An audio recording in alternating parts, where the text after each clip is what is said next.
Audio Jungle.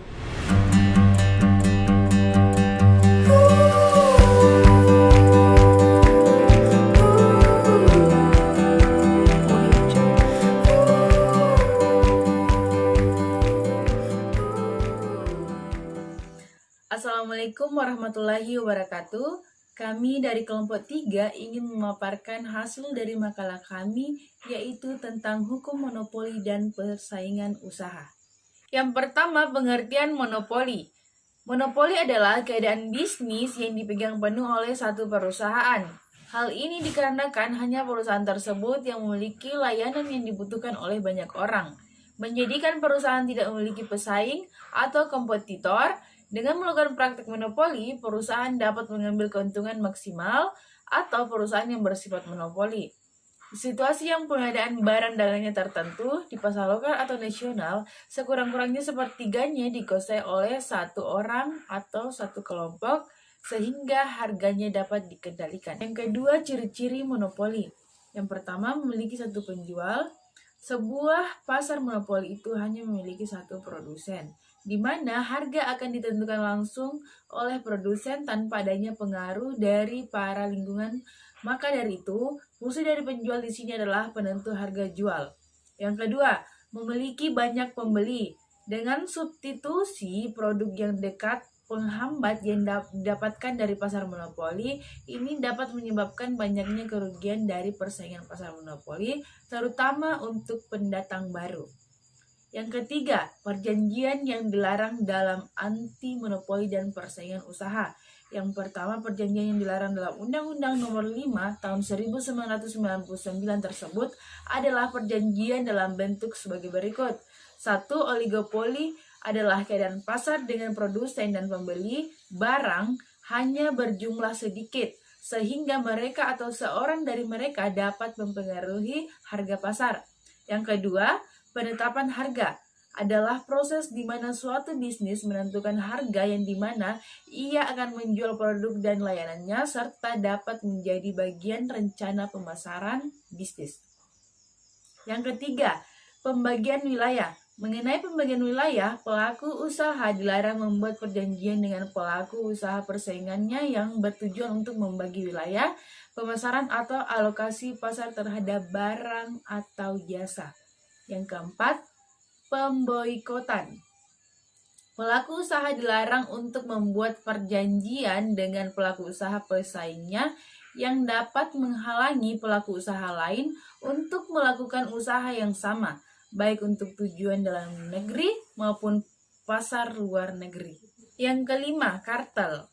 Pelaku usaha dilarang membuat perjanjian dengan pelaku usaha pesaingnya yang bermaksud mempengaruhi harga dengan mengatur produksi atau pemasaran suatu barang atau jasa.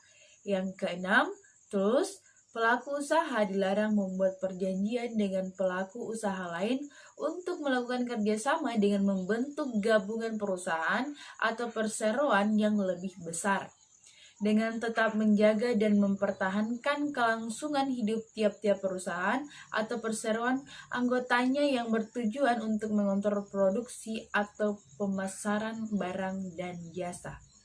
Yang ketujuh, oligopsoni. Pelaku usaha dilarang membuat perjanjian dengan pelaku usaha lain dengan tujuan untuk secara bersama-sama menguasai pembelian atau penerimaan pasokan agar dapat mengendalikan harga atas barang dan jasa dalam pasar bersangkutan. Yang kedelapan, integrasi vertikal. Pelaku usaha dilarang membuat perjanjian dengan pelaku usaha lain yang bertujuan untuk menguasai produksi sejumlah produk yang termasuk dalam rangkaian produksi barang atau jasa tertentu, yang mana setiap rangkaian produksi merupakan hasil pengolahan atau proses lanjutan baik dalam satu rangkaian langsung maupun tidak langsung. D. Kegiatan dilarang dalam anti monopoli dan persaingan pasar.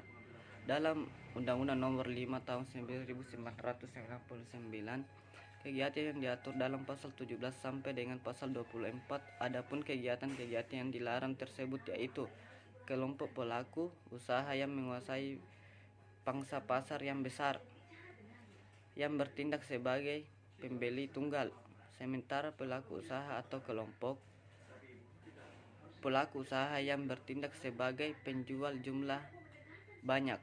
2. Monopoli adalah penguasaan atau produksi atau pemasaran barang dari atas pengguna jasa tertentu oleh suatu pelaku usaha atau satu kelompok pelaku usaha. Dilarang dilakukan usaha yang dapat mengakibat terjadinya penguasaan pasar yang merupakan praktik monopoli atau persaingan usaha tidak sehat. 4. Persekongkolan adalah bentuk kerjasama yang dilakukan pelaku usaha dengan pelaku usaha lain dengan maksud untuk menguasai pasar bersangkutan. Tinggi pentingan pelaku usaha yang bersekongkol. Pasal 1 Angka 8 Undang-Undang Nomor 5 Tahun 1999. 5. Posisi dominan artinya penggunaan sampai kuat dalam pasal angka nomor 4 Undang-Undang Nomor 5 Tahun 1999 menyebutkan posisi dominan merupakan suatu keadaan di mana pelaku usaha tidak mempunyai pesaing yang berarti di pasar bersangkutan. Dalam kegiatan dengan bangsa yang dikuasai atau pelaku usaha mempunyai posisi setinggi di antara pasangnya pasar bersangkutan dalam kata dengan kemampuan keuangan, kemampuan akses pada pasokan, penjualan serta kemampuan untuk menyesuaikan pasokan, pemimpin barang atau jasa tertentu. 6. Jabatan rangkap dalam pasal 26 Undang-Undang Nomor 5 Tahun 1990 dinyatakan bahwa seorang yang menduduki jabatan sebagai direksi atau kondisi dari suatu perusahaan pada waktu yang bersamaan datang menangkap menjadi direksi atau komisaris pada perusahaan lain. 7. Pemilik saham berdasarkan pasal 27 Undang-Undang Nomor 5 Tahun 1999 dikatakan bahwa pelaku usaha dilarang memiliki saham mayoritas pada beberapa perusahaan sejenis, melakukan kegiatan usaha dalam bidang sama pada saat bersangkutan yang sama, atau mendirikan beberapa perusahaan yang sama. 8. Penggabungan peleburan dan pengembalian dalam pasal 28 Undang-Undang Nomor 5 Tahun 1999 mengatakan bahwa pelaku usaha yang berbadan hukum maupun yang bukan berbadan hukum yang menjalankan perusahaan bersifat dan terus-menerus dengan tujuan mencari keuntungan. Persaingan usaha tidak sehat. Persaingan usaha tidak sehat adalah persaingan antara pelaku usaha dalam menjalankan kegiatan atau produksi dan atau pemasaran barang atau jasa yang dilakukan dengan cara yang jujur atau melawan hukum atau menghambat persaingan usaha. Undang-Undang Nomor 5 Tahun 1999.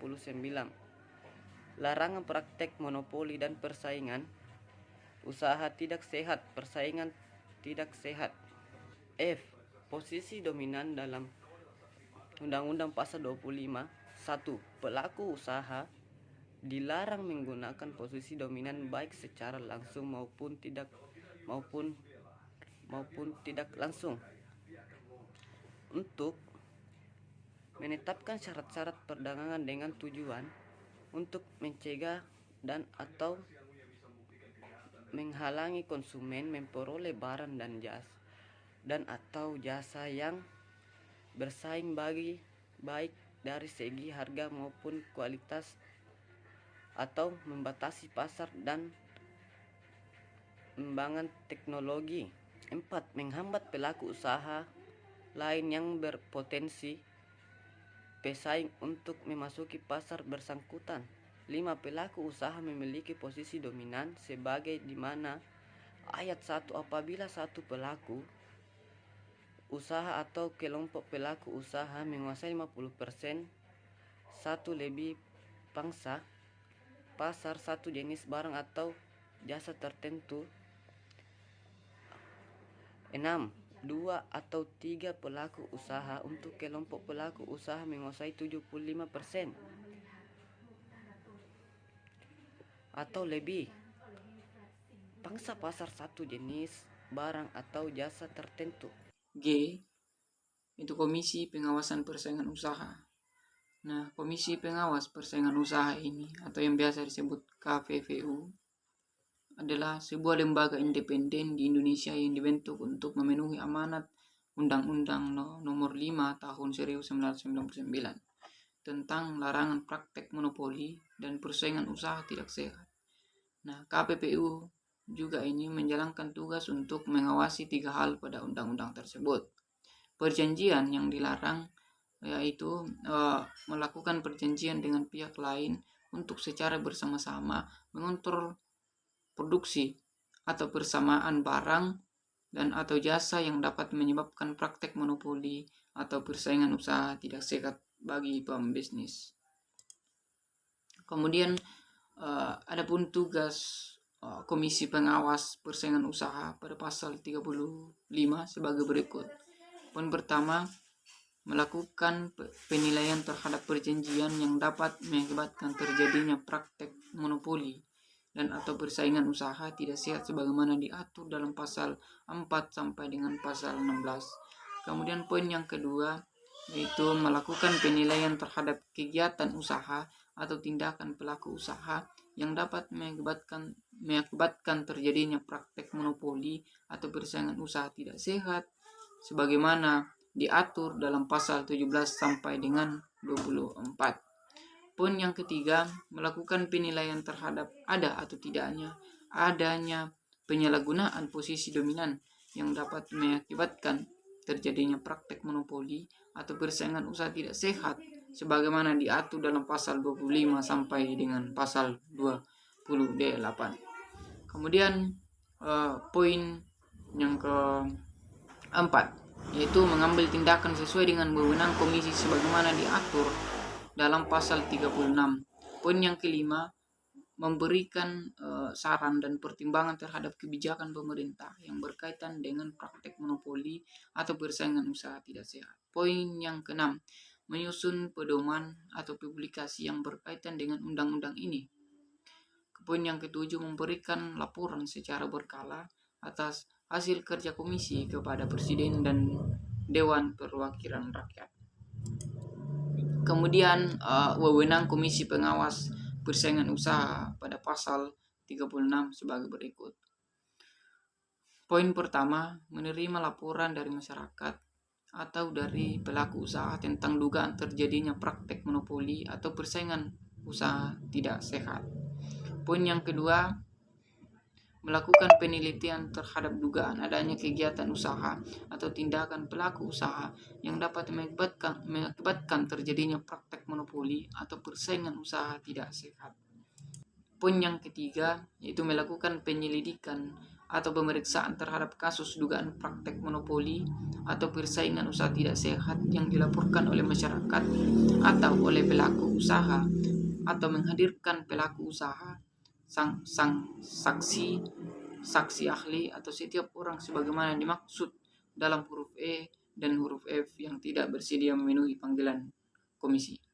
Poin keempat, meminta keterangan dari instansi pemerintah dalam kaitannya dengan penyelidikan dan atau pemeriksaan terhadap pelaku usaha yang melanggar ketentuan undang-undang ini.